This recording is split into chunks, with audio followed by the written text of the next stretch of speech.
Hello বাবা, তুই কই আছত?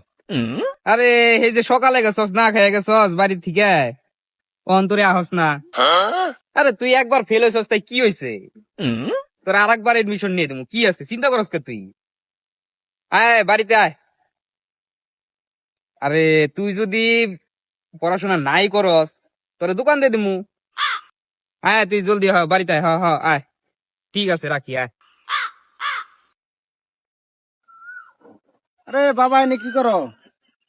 আরে কাকা, তোমার একটা ইয়াং বাইসতে থাকতো, তুমি এনে কষ্ট করবেন হ্যাঁ উঠো।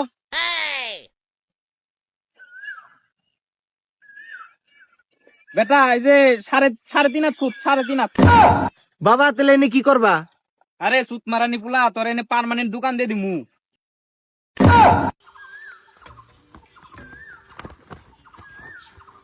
আরে বাবা আমি স্কুলে যাবো, আমার সারো কাকা আর আমি স্কুলে যাবো আমার। আরে বেটা তুই যদি ভালো করে আজকে পড়তি তাহলে আজকে তোর লেগে এই দোকানটা দিতে লাগতো না রে বেটা।